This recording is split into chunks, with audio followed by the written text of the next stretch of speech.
क्या आपने कभी सोचा है कि मृत्यु के बाद आत्मा की यात्रा कैसी होती है?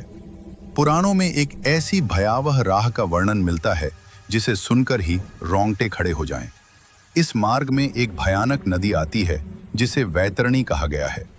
मान्यता है कि जब प्राण शरीर छोड़ते हैं तब आत्मा को यमलोक की ओर ले जाया जाता है।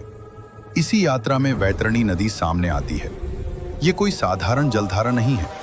कहा जाता है कि इसके चारों ओर अंधकार फैला होता है, किनारों पर अस्थियों के ढेर होते हैं और इसमें जल नहीं बल्कि दुर्गंध, रक्त और पीड़ा बहती है। नदी के भीतर ऐसे भयानक जीव बताए गए हैं जो निर्बल आत्मा को देखकर झपटने को तैयार रहते हैं। कल्पना कीजिए, मृत्यु के बाद आप अकेले खड़े हैं, सामने ये डरावनी नदी और पीछे लौटने का कोई मार्ग नहीं। गरुड़ पुराण में एक महत्वपूर्ण उपाय का भी वर्णन मिलता है।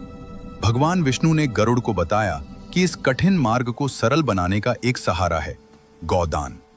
मान्यता के अनुसार यदि व्यक्ति अपने जीवन काल में गाय का दान करता है या उसके परिजन मृत्यु के बाद श्राद्ध कर्म में गौदान करते हैं तो वही पुण्य आत्मा की रक्षा करता है। कहा जाता है कि वही गाय वैतरणी नदी के तट पर आत्मा की प्रतीक्षा करती है।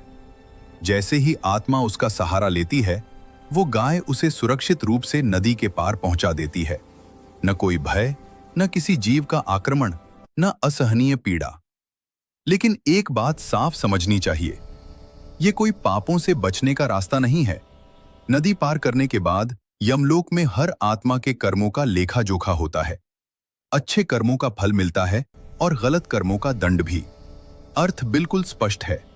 गौदान मार्ग में सहारा बनता है, लेकिन कर्मों से कोई मुक्त नहीं होता। अगर यह संदेश आपको सोचने पर मजबूर करता